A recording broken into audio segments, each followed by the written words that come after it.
क्या आपने कभी महसूस किया है कि आपके अंदर एक कलाकार छिपा है, लेकिन डर, शक और क्या लोग क्या कहेंगे की आवाज़ें उसे कैद कर रखा है?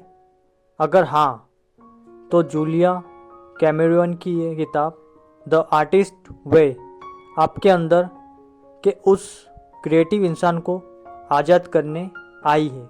ये किताब सिर्फ पढ़ने की नहीं, जीने की किताब है। जूलिया कैमरॉन खुद एक राइटर, डायरेक्टर और क्रिएटिविटी कोच रही है।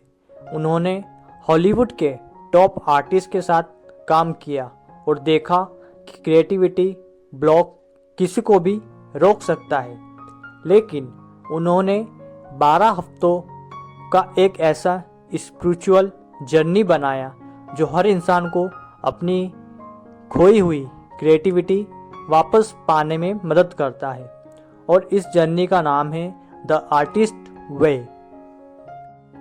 हमारे अंदर का कलाकार कौन है?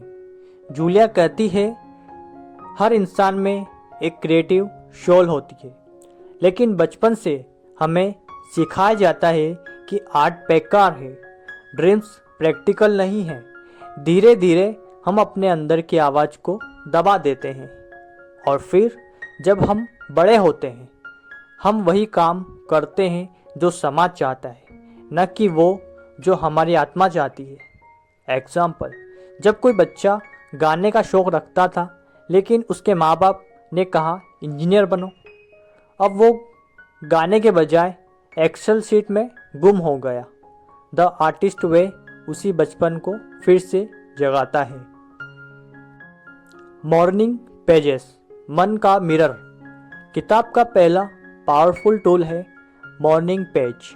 हर सुबह उठते ही 3 पन्ने हाथ से लिखो, जो भी मन में आए। कोई ग्रामर नहीं, कोई लॉजिक नहीं, बस अपने विचार बहने दो। क्यों ज़रूरी है? मॉर्निंग पेजेस आपके दिमाग का कल्टर साफ करती है। ये आपके सबकॉन्शियस माइंड की सफाई करती है, जैसे मन का डिटॉक्स। ऑथर कहती है, जब आप अपने डर, गुस्से और कन्फ्यूज़न को कागज़ पर उतार देते हैं, तो आपके अंदर की क्रिएटिविटी खुद ब खुद बोलने लगती है। आर्टिस्ट डेट, अपने अंदर के बच्चे को बाहर लाओ। हफ्ते में एक दिन सिर्फ अपने लिए रखो।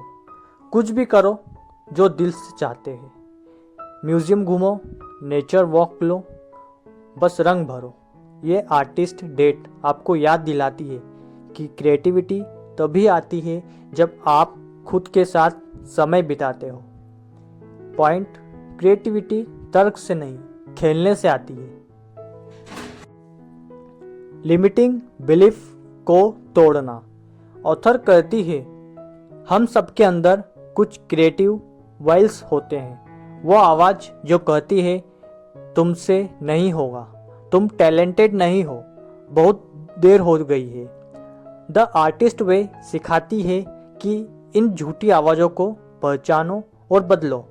टेक्निक, हर नेगेटिव थॉट को एक पॉजिटिव अफर्मेशन से रिप्लेस करो।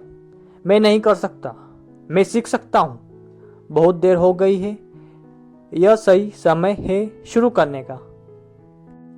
साइक्रोनिसिटी, जब ब्रह्मांड मदद करता है।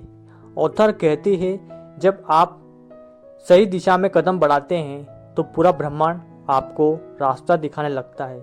इसे कहते हैं साइक्रोनिसिटी, यानी सिर्फ वक्त पर सही मौके। एग्जाम्पल, जब आप किसी पेशेंट प्रोजेक्ट पर काम शुरू करते हैं तो अचानक कोई दोस्त हेल्प की बात करता है या कोई चांस मिल जाता है। ये यूनिवर्स का इशारा है, तुम सही कर रहे हो। Recovering your inner artist. Author हर हफ्ते के लिए एक नया रिकवरी थीम देती है। Sense of safety, sense of identity, sense of power, sense of integrity, sense of possibility, sense of abundance, sense of connections, sense of strength, sense of compassion, sense of self protection, sense of autonomy, sense of faith. हर हफ्ते आप अपने डर को छोड़ते जाते हैं और अपने असली क्रिएटिव सेल्फ के करीब पहुंचते हैं। स्पिरिचुअलिटी और क्रिएटिविटी का कनेक्शन। ऑथर कहती है क्रिएटिविटी कोई टैलेंट नहीं, ये एक स्पिरिचुअल एनर्जी है। जब आप खुद को यूनिवर्स के साथ जोड़ते हैं तो इंस्पिरेशन अपने आप बहने लगती है। इसलिए वो कहती है let's go and let's God. Ending message, the artist way सिर्फ एक किताब नहीं, एक प्रोसेस है। ये आपको सिखाती है कि क्रिएटिविटी किसी प्रोफेशनल की प्रॉपर्टी नहीं बल्कि हर इंसान की जन्मजात शक्ति है। अगर आप स्टक फील कर रहे हैं, अगर आपको लगता है इंस्पिरेशन मर गई है, तो ये किताब आपके अंदर का आर्टिस्ट फिर से जिंदा कर देगी। याद रखो, दुनिया को तुम्हारे आर्ट की ज़रूरत है। उसे सिर्फ एक चीज़ चाहिए कि तुम खुद पर यकीन करो। तो दोस्तों, ये थी द आर्टिस्ट वे की एक छोटी सी बुक समरी जो मैंने आपको हिंदी भाषा में सरल शब्दों में समझाने की कोशिश की। अगर आपको यह बुक समरी पसंद आई तो वीडियो को लाइक और चैनल को सब्सक्राइब करना ना भूलें।